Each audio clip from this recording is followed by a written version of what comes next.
रहीम अस्सलाम वालेकुम नाज़रीन, आप YouTube चैनल देख रहे हैं। मैं इमरान खान हूँ। अब तक की जो लेटेस्ट इतलात है मैं आपके साथ शेयर कर देता हूँ। एक तो इंडिया में बदतरीन बारिशें हो रही हैं और 4 तारीख तक, यानी आज 1 सितंबर है, अभी 1 तारीख, 2 तारीख, 3 तारीख और 4 तारीख तक भारत में शदीद बारिशों की पेशनगोई है और लगातार बारिश हो रही है। हिमाचल के इलाकों में, मनाली के इलाकों में, चंडीगढ़ के इलाकों में, ये दीगर जो एरियाज़ हैं इससे मुल्का और कश्मीर में, यहाँ शदीद बारिशें हो रही हैं और इन बारिशों का पानी आएगा रावी में, चनाब में और सतलुज में। 2 ऐसे डैम्स हैं भारत के जिनके दरवाजे पूरी तरह भारत ने खोल दिए हैं, यानी पानी बगैर किसी रुकावट के आएगा। इसमें एक भारत का भाखरा डैम है। ये जो भाखरा डैम है ये बहुत बुलंदी पे है, इसकी जो हाइट है वो 741 फुट है। ये शायद भारत का सबसे बुलंद डैम यही है।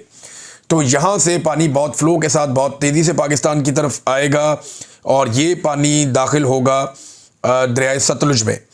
और इसके अलावा जो नंगल डैम है वहाँ से भी दरवाजे खुले हैं और पानी वहाँ से भी बगैर किसी रुकावट के पाकिस्तान में दाखिल हो रहा है। तो अगले 3 से 4 दिन भारत में शदीद बारिशें हैं और कुछ ऐसे डैम्स हैं जिनके दरवाजे डैमेज हुए हैं या टूट गए हैं। अब वहाँ पे पानी के फ़्लो को नहीं रोका जा सकता, तो पानी पाकिस्तान में बहुत तेज़ी से आएगा।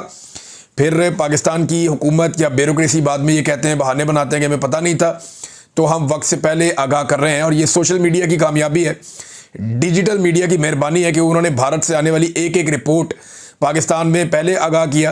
क्योंकि देखें, सोशल मीडिया का दौर है, भारत के अंदर भी लोग सोशल मीडिया इस्तेमाल करते हैं। वो वहाँ से वीडियोस बनाते हैं, बताते हैं यहाँ पे तो ज्ञानी आ गई, हम इस इलाके में मौजूद हैं, इस जगह पे मौजूद हैं, और वहाँ से हमारे लोग देखते हैं और वो फिर सोशल मीडिया पे आगाह करते हैं कि ये पानी का रैला आ रहा है। अब गूगल के ऊपर मैप अवेलेबल है कि ये रैला किस तरफ आना है, सबको आइडिया हो जाता है। और वो जो पानी पाकिस्तान में दाखिल होता है तो उससे पहले डिजिटल मीडिया इन्फॉर्म करता है, क्योंकि पाकिस्तान की हुकूमत और पाकिस्तान के जो इदारे हैं ये तो ऐसा लगता है डिनाइल में है और ये तो ये मानने के लिए तैयार नहीं थे पहले कि कोई बड़ा फ्लड आया या कोई नुकसान हो रहा है। अब इन्होंने नए नए बयानियाँ बनाना शुरू कर दिए, लेकिन सिचुएशन मैं आपको बता रहा हूँ वो ये है कि हिमाचल से और मनाली से शदीद बारिशों के बाद अगले 4 दिनों में एक बड़ा रैला पाकिस्तान में, यानी ये पूरा वीक है, ये बड़ा ख़तरे वाला है और इसमें पानी पाकिस्तान में दाखिल होता रहेगा। तो जो ख़तरा रहेगा पाकिस्तान में वो आपके कसूर से लेके बहावलपुर तक के इलाके, ये तमाम शहर ख़तरे में रहेंगे। जंग की सूरत हाल मैं पहले भी रिपोर्ट कर चुका हूँ कि वहाँ पे सबसे ज़्यादा देहात डूब गए हैं और गलत जगहों से बंद तोड़े गए हैं कुछ लोगों की ज़मीनें बचाने के लिए।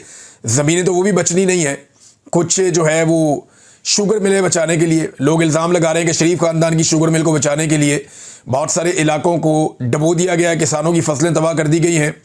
तो कपास का, चावल का, गन्ने का ये बहुत नुकसान हुआ, सब्जियों का भी बहुत नुकसान हुआ।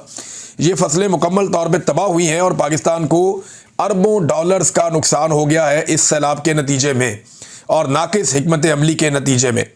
नाज़रीन, हुकूमत ने 2 बयानियाँ दी हैं अब तक, यानी आप गौर से सुने ना तो हुकूमत के कुछ लोग बैठते हैं और बैठ के ये कहते हैं कि भारत ने अभी जारहियत कर दी, अचानक भारत ने पानी छोड़ दिया और हमें पता ही नहीं चला, हमें अंदाज़ा ही नहीं हुआ कि ये क्या होगा और भारत की वजह से हम फंस गए। एक तो वो ये कहते हैं। दूसरे हुकूमत के लोग ये कहते हैं नहीं नहीं, भारत ने पानी नहीं छोड़ा, भारत, हमें तो 6 महीने से पता था, हम तो 6 महीने से तैयारी कर रहे थे, हमें तो आइडिया था कि मानसून में क्या होना है, हमने तो सारे इदारे अलर्ट पे लगाए हुए थे।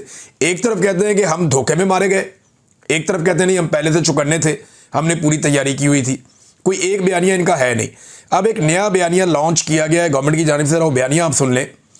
और ये अडयाला जेल भी जाते हैं सहाफ़ी जिन्होंने ये बयानिया लॉन्च किया है। दावा किया जा रहा है कि भारत का डैम भरने का डाटा वाज़ेह तौर पर बता रहा है कि भारत ने इंडस वाटर ट्रीटी की जो SOPs है उसकी वाज़ेह खिलाफ वर्जी की है और डैमों में गुंजाइश से ज़्यादा पानी ज़ख़ीरा करके पाकिस्तान की तरफ छोड़ा है और डैम भरने का डाटा पाकिस्तान से शेयर नहीं किया। माहिरीन के मुताबिक ये अमल एक्ट ऑफ वार है। अब देखें, इसी एक छोटी सी 3 लाइनों का ट्वीट जो इनको लिख के दिया गया या इनको ये मिस इन्फॉर्मेशन दी गई, उसी में चंद सवालात पैदा हो जाते हैं ना। हम इस पर रिसर्च करते, मेरी टीम तो उन्होंने 5 सवाल तो वहीं पे निकाल दिए थे। पहला सवाल तो ये है कि वो कह रहे हैं कुछ मीडिया रिपोर्ट्स के मुताबिक, कौन सी मीडिया रिपोर्ट्स हैं जनाब, पहले तो वो शेयर कर लें आप। फिर कह रहे हैं जी डैम भरने का डाटा वाज़ेह तौर पर बता रहा है, तो कहाँ है वो डाटा जो वाज़ेह तौर पर बता रहा है? वो तो कहीं शेयर नहीं किया गया। और ये भी कहा गया कि डैमों में गुंजाइश से ज़्यादा पानी ज़ख़ीरा करके। अब क्या किसी डैम की गुंजाइश से ज़्यादा पानी उसमें आ सकता है? क्या डैमों की 4 दीवारी के ऊपर कच्ची ईंटें लगा के, मट्टी लगा के या तंबू कनाते लगा के पानी ज़्यादा इकट्ठा कर लिया गया? भाई जो गुंजाइश डैम की होती है, डैम में उतना ही पानी आता है, उससे ज़्यादा पानी तो नहीं आता। और ये डैम जो है ये भारत के अंदर पाकिस्तानी बॉर्डर से बहुत दूर है, बहुत बहुत फासलों पे है। और फ्लैश फ्लडिंग के दौरान गुंजाइश से ज़्यादा ज़ख़ीरा करने की कोशिश में डैम टूट जाए तो इसके नतायज आपको पता है क्या होते हैं? ये बिला वजह उठा के खबरें इस तरह की लगा दी जाती है। इस वक्त भारत अपने ही शहर डुबोने का क्या खुद से नाटक कर रहा है। भारत के अंदर सैलाब आया हुआ है, वहाँ पे जो है वो पंजाब में, हिमाचल में, हरियाणा में यहाँ सैलाब आया हुआ है और उस सैलाब से भारत में नुकसान हो रहा है। वहाँ के लोग रेस्क्यू कर रहे हैं, वहाँ की गवर्नमेंट भी काम कर रही है, वो भी परेशान है। तो क्या वो अपने मुल्क को डुबोगे फिर पाकिस्तान के मुल्क को डुबोएंगे? वहाँ एक बहुत बड़ी आबादी है, करोड़ों की आबादी है, शायद इतने ही लोग जितने पाकिस्तान में रहते हैं, लगभग इतने ही है या शायद इससे ज़्यादा है। तो भारत क्या इतना बड़ा रिस्क ले सकता है? इतना बड़ा मुल्क नहीं, ऐसा नहीं है। ये भारत के अंदर भी सैलाब आया, ये बारिशें हद से ज़्यादा हुई हैं, हमारी तैयारी कोई नहीं थी। हमें लगता था कि रावी से कभी पानी आना ही नहीं, हमें लगता था सतलुज में कभी पानी आना, तैयारी नहीं करते ना कभी, हमने कभी तवज्जो ही नहीं दी इन बातों की तरफ। इमरान खान ने कहा था मैंने यहाँ पे बड़े बड़े ज़ख़ीरे बनाने हैं पानी के, ताकि कभी फ्लड्स आए तो उन्हें कंट्रोल किया जा सके। तो तब सारे हंसते थे कि यहाँ कब फ्लड आएगा। वो रूडा के जरिए इमरान खान तब क्या करना चाह रहे थे? ये इलीगल सोसाइटियों को ख़त्म करना चाह रहे थे। जो रावी बेड के ऊंचे इलाके हैं वहाँ पे वो कहते हैं आबादी बनाओ, जो नीचे है वहाँ पे आबादी मत बनाओ। वो नए जंगल लगाना चाह रहे थे, कंक्रीट के बने हुए पक्के बंद बनाना चाह रहे थे ताकि पूरा लाहौर शहर और उसकी सराउंडिंग महफूज रहे। ये था उनका मनसूबा। उनके जाने के बाद अंधाधुंध इन्होंने बांट दिए रेजिडेंशियल सोसाइटियों को NOCs, और उसके नतीजे में देखें क्या हुआ, आपके सामने है ना जो कुछ हुआ। तो वो इन्होंने किया ना। तो अब जनाब ये बयानियां बना रहे हैं कि डैम भरने का डाटा पाकिस्तान ने शेयर नहीं किया। पहली लाइन में कह रहे हैं कि डाटा ये बताता है, अगली लाइन में कह रहे हैं कि डाटा ही शेयर नहीं किया। तो फिर अगर शेयर नहीं किया तो वो कौन सा डाटा बताता है? ये अजीबोगरीब चीज़ें की जा रही हैं। एक्ट ऑफ वार है, माहिरीन कह रहे केड़ा एक्ट ऑफ वार है भाई, बारिश ज़्यादा हो गई है, वो ज़रा आपसे बेहतर मैनेज कर रहे हैं चीज़ों को, आपसे नहीं मैनेज हो रहा। उन्होंने बेशुमार डैम बना के पहले ही पानी जमा किया हुआ था, अब वो पानी निकाल रहे हैं और आपको तकलीफ हो रही है। मैं ये नहीं कह रहा कि भारत पाकिस्तान के साथ कोऑपरेट कर रहा है, मैं ये कह रहा हूँ कि पाकिस्तान के साथ कोऑपरेट नहीं कर रहा। भारत से आप क्या उम्मीद करेंगे? अच्छे की उम्मीद आप उनसे कैसे कर सकते हैं? अभी आपने उनके तैयारे गिराए तो वो आपको प्रसाद तो खिलाएंगे नहीं। तो आपको तो अपने आप से उम्मीद रखनी थी, तैयारी करनी थी। टके की इनकी तैयारी नहीं थी। हालात क्या हैं मैं ज़रा आपके साथ यहाँ पे शेयर करता हूँ। इस वक्त हुकूमत की तवज्जो इस बात के ऊपर है कि दिन रात जो है वो डब्बे बनाए जा रहे हैं, बाकायदा डिज़ाइन करके तमाम जो अफसरान हैं उनको भिजवाया गया है कि आपने खाना और राशन मरीम नवाज़ की इस फ़ोटो के साथ ये लिख के इस तरह आपने बांटना है। अंदाज़ा करें, लोगों को खाना खिलाने पे तवज्जो नहीं है, अपनी तशहीर करने पे तवज्जो है। और भाई लाखों करोड़ों लोग अगर भूखे हैं, उनमें से चंद हज़ार को खाना खिलाते हैं, वो भी ये मीडिया के ऊपर उसकी टका के तशहीर करते हैं और दिखाते हैं दुनिया को जनाब मरीम नवाज़ का फ़ोटो हमने चिपका दिया। और मैंने आपको पहले दिन बताया था कि ये खुद पसंदी का शिकार ज़हनी मरीज़ हैं, ये लोग यही हरकतें करेंगे और इन्होंने वही हरकतें की है। जापान के अंदर पहले टिकटॉक बनाए, अब वापस आके यहाँ पे रोज़ाना अपने टिकटॉक बनाने के चक्कर में ये लोगों को भी जलील करते हैं, हत्ता कि इन्होंने जानवरों को भी जलील कर दिया है। लेकिन इनको एक बात का आइडिया नहीं है, सोशल मीडिया का दौर है। यहाँ पे ये कोई 80 या 90 की दहाई नहीं है, ये सोशल मीडिया का दौर है।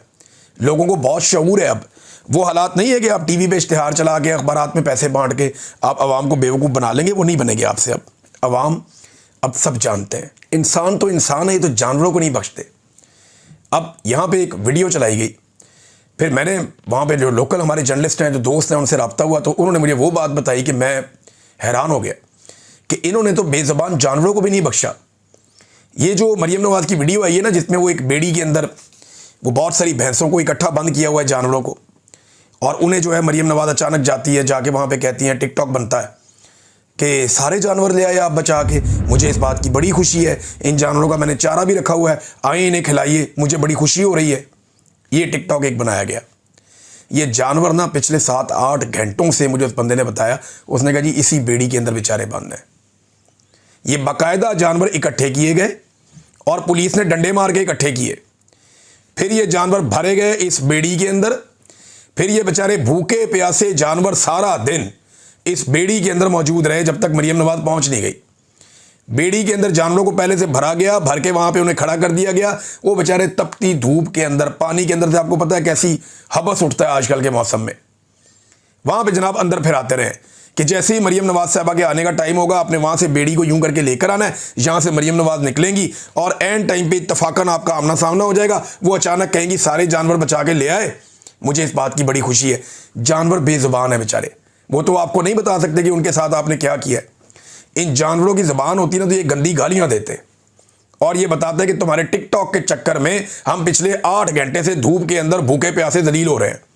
तो जानवरों को भी नहीं बख्शा इन्होंने अपने टिकटॉक्स के चक्कर में। अब एक और खबर आई, ये जरा देखें आप, इनके काम चेक करें आप। टिकटॉकर, ये सारे टिकटॉकर इकट्ठे हो गए, ब्यूरोक्रेसी वो भी इसी काम पे लग गई है। ये हाफिजाबाद का एक शख्स है, वो ये बता रहा है और कुरान पाक सामने रखा हुआ है, कुरान पाक सामने रख के वो हल्फन बता रहा है कि मेरे साथ हुआ क्या है। वो कहते हैं जी आजम नज़ीर तारड़ और सारा अफजल तारड़ ये सलाबत खान के कैंप के दौरे के बाद सरकारी अमले ने भैंसों का चारा और वंडा दुकानदार को वापस कर दिया। यानी ये दुकानदारों से चारा और वंडा लेकर आए।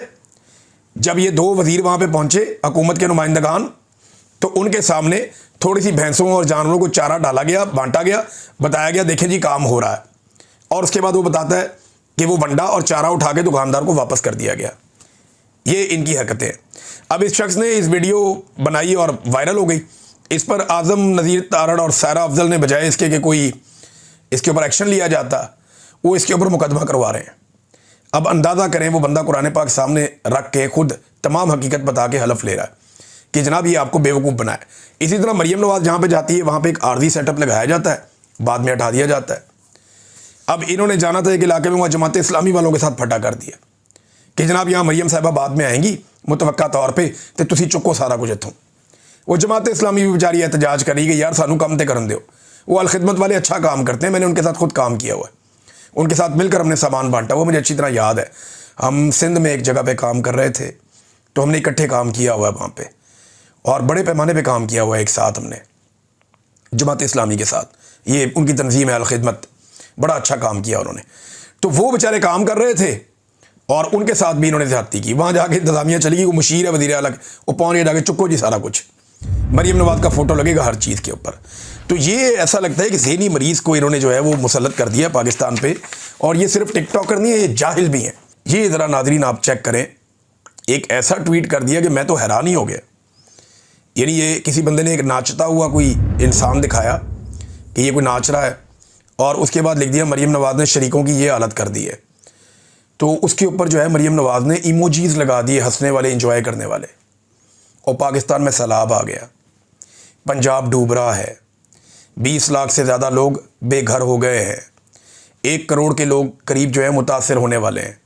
तमाम बड़े ज़िलों के अंदर हालत ख़राब है, सूबे के अंदर फसलें डूब गई हैं, जानवरों की लाशें पानी में से निकल रही हैं, दर्जनों अफराद अब तक यहाँ पे जाँ बहक हो चुके हैं। 2 महीने के अंदर अब तक 1000 के करीब पाकिस्तान की हलाकतें पहुँचने लगी हैं, जो पूरे पाकिस्तान में सैलाब से हुई हैं।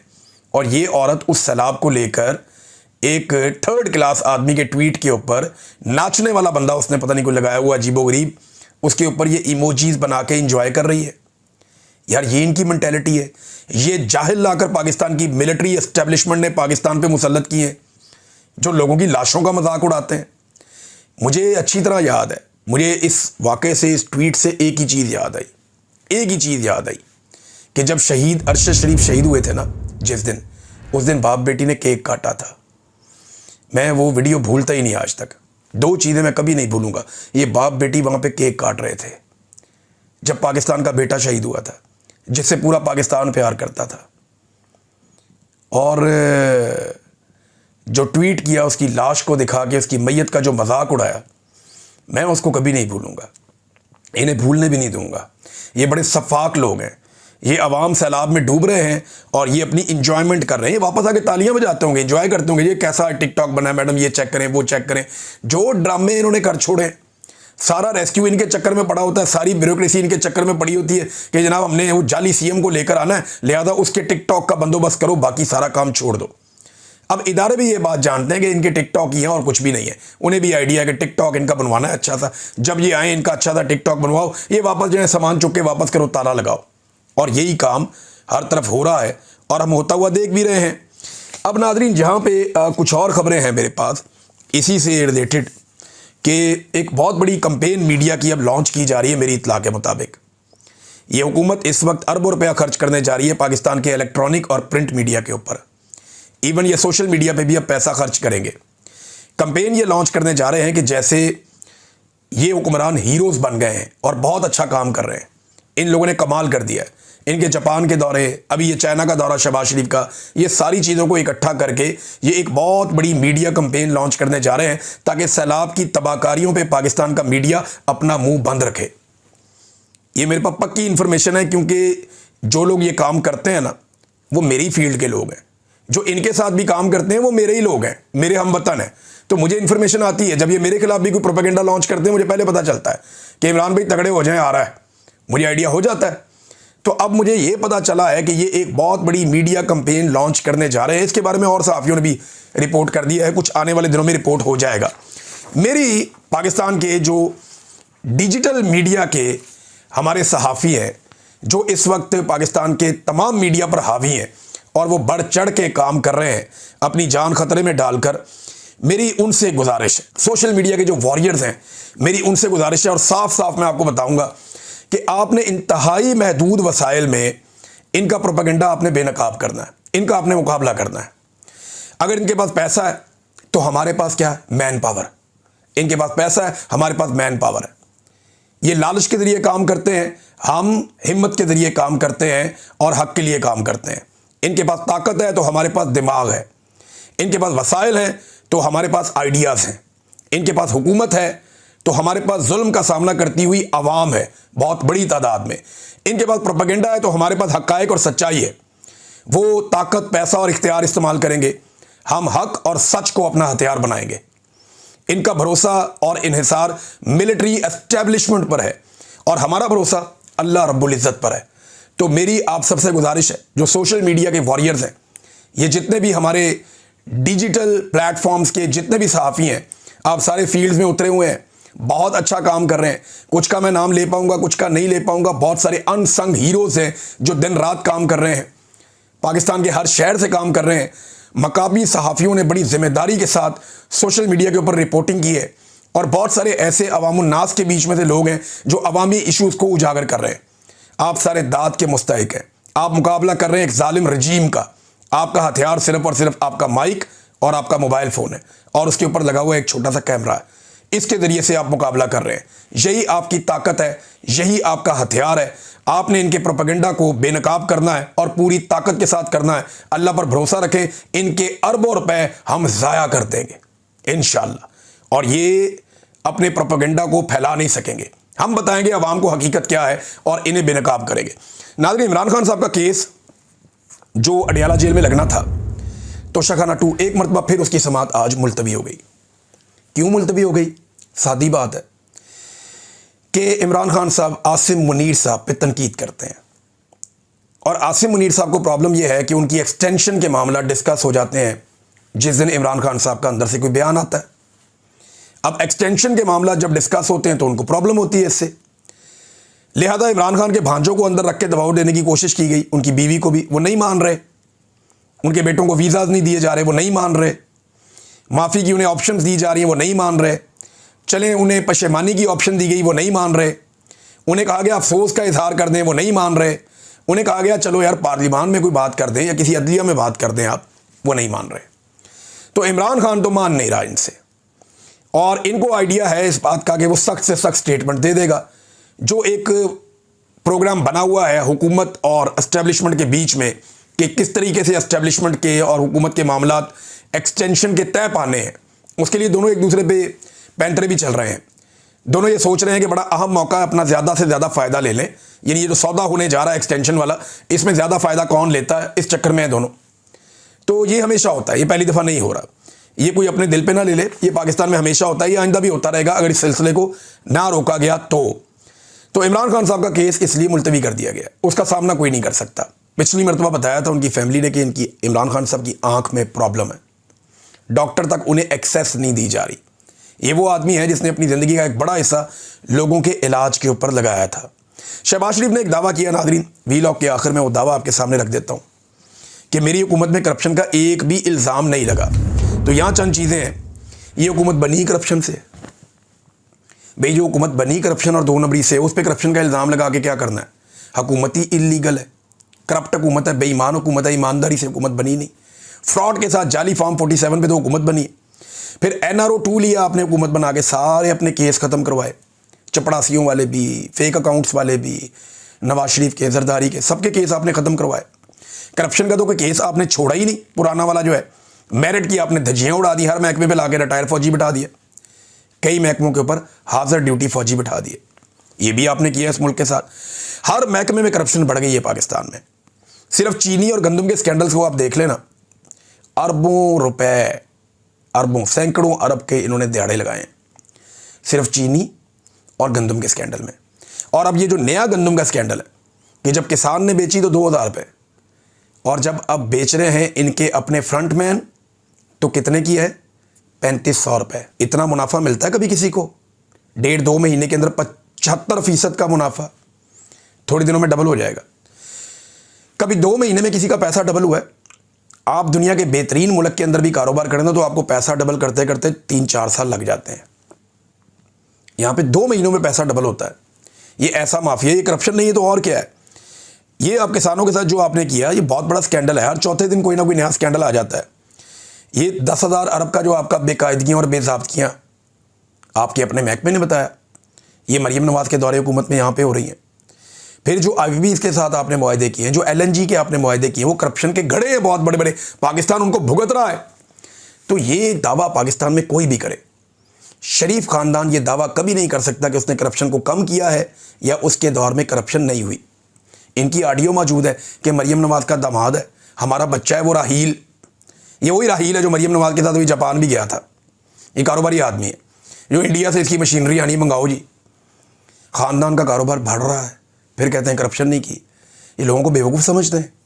लोग इनकी तबीयत साफ़ करेंगे और जल्दी करेंगे, अपने वोट की ताकत से करेंगे, वरना दूसरे तरीके से करेंगे। अब तक के लिए इतनी, अपना ख्याल रखिएगा, अपने इस चैनल का